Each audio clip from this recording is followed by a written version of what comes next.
Hello, my name is Claudio Gonzalez, and welcome to the first part of our tutorial series. In this introductory video, we're going to dive into the basics of World Creator, a powerful tool for digital environment creation. We'll start with navigating the user interface, understanding the fundamental tools, and setting up your first project. All right, so let's begin. First thing we want to do is make a new project. Inside, I'm going to go over the movement keys. So to rotate, hold right click, you can move it around and rotate. If you want to anchor that rotation, hold the Alt button, and wherever your mouse cursor is at, if you hold right click, you can anchor around that point. Then to zoom in and out, you can use the middle mouse scroll. Holding middle mouse, you can pan around. Alternatively, you can also hold right click and use the WASD keys like you would a video game or Unreal to move around and navigate around your environment. You can also use the Q and the E key to raise and lower the camera. And if you get lost in your terrain, you can either hit the F key or click this focus icon here on the right hand side, and that'll snap you back to a top-down view. On that note, we have the view menu here on the right hand side. I provided a PDF that goes through all the different options here, but I'm just going to focus on the ones that I use during my workflow. So obviously we just covered the focus. Then there's the open export folder, and we'll cover that later in a later video. And we have fast render, and this is really useful if you get into texturing and your scene starts to slow down, and then you find out you want to alter a mountain or do some additional sculpting or change a filter around, and it begins to chug quite a bit. You can hit this button and adjust your terrain and not have to deal with those slowdowns. So next one I use is the show topo, and this is useful when you're sculpting as well, to get an idea of how tall your mountains are or how deep your lakes are going to be or rivers, whatnot. Then we got show grid. I don't use this as much, but if you want to kind of have an idea of as you're sculpting or in detail the resolution of your terrain. Then generate materials here. This will show the materials. Right now we don't have any made, so nothing happens when I'm clicking that, but I'll show that during the material portion of the tutorial. Then we have sky, which I like to leave on just to get a preview of the lighting, and then I'll show you guys in a bit how to move the sky around. And then we have clouds and water. These are off by default, but I suggest you don't mess with those until you are much later in your landscape generation process, just to make sure you're not slowing down your workflow. But if you are curious, you can toggle those on, and you'll get water and clouds. And I'll go through the settings and how to adjust those in a bit. Turn them off for now. And then lastly, we have GPU info, which I like to work with that on. And then on the top right hand side, you'll get an FPS, which will help you kind of gauge your performance. And if you are getting really crappy FPS, just go ahead and either turn on fast render or turn off the visibility of some of the filters or materials, and that should go back up.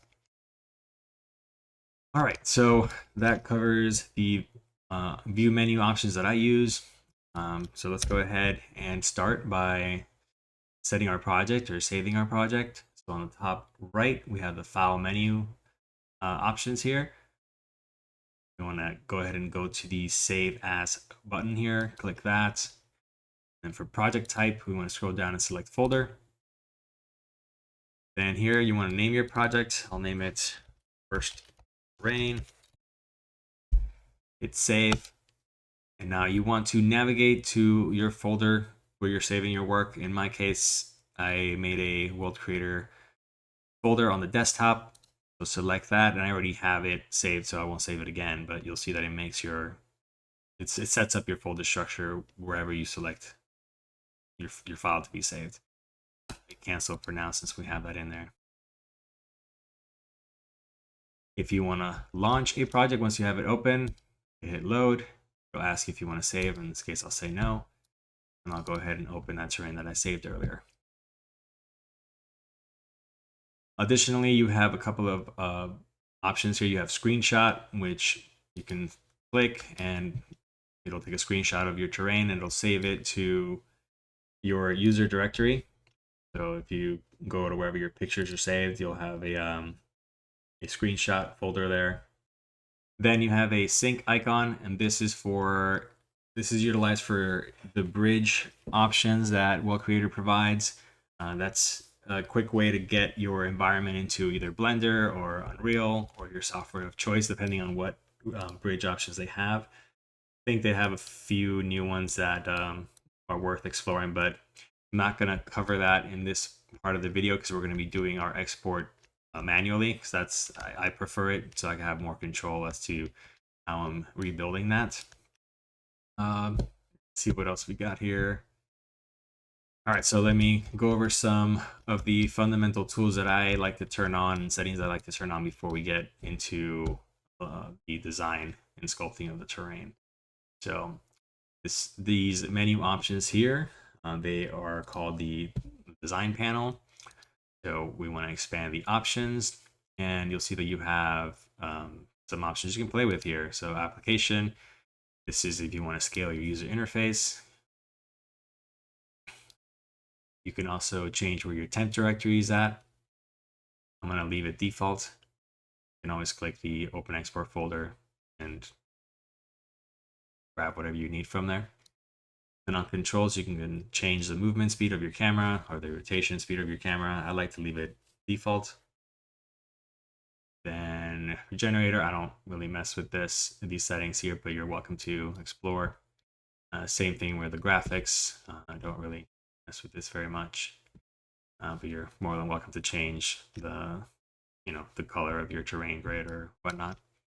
And then we have map tiler here, which I did cover a lecture in class, and I have a PDF that goes over how to set up your map tiler, so I won't spend time doing that here now.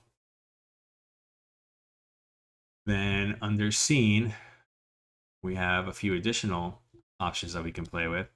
First one is render, and I like to turn on the reference object option, which is not on by default.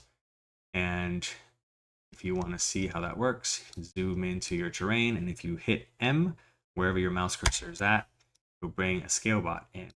Now this is set to 1.8 meters, which is about a 6-foot height person. So you can definitely change that if you want to have like a giant, or if you're building, if you're using this software to create a more like a smaller region of a terrain, like a 10-foot by 10-foot block, or even a 30-foot by 30-foot block, then you can adjust the scale of the scale bot to visually sculpt your terrain as needed. But we're going to leave it as default because we're building a big giant terrain, so we want to be as scale accurate as possible. Then let's see, on terrain, we can change the soil height. I like to leave that at default as well. You can change the color of the soil, and you can turn off your ground plate. I like to leave it on. Then for environment, this is where you would dial in your settings for your clouds and your water and Atmo. So I'll turn on water. Go down to the water settings. We can change the water offset here, and we can raise our water or lower our water. We can also change the color or the clarity, but feel free to mess around with those settings. I only really use it for a visual cue of where my water line is at, but other than that, I don't spend too much time using it. Then for clouds, same thing. I'll turn off water for now and turn on clouds. So we can go ahead and do a height offset if we want to sync that into the terrain. Height scale if we want to extend them in Y.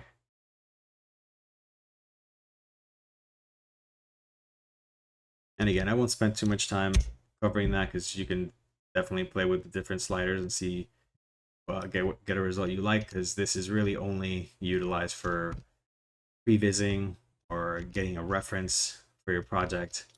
But for now, I'll go ahead and turn all of that off. And then last thing we'll cover in this video is cameras. So in order to make cameras, you want to hit the plus icon on the right hand side here, and that'll create a camera. You can name that camera. So we'll say Cam1 and move your view to your desired spot. And once you're happy with where you're at, you can hit the save icon here.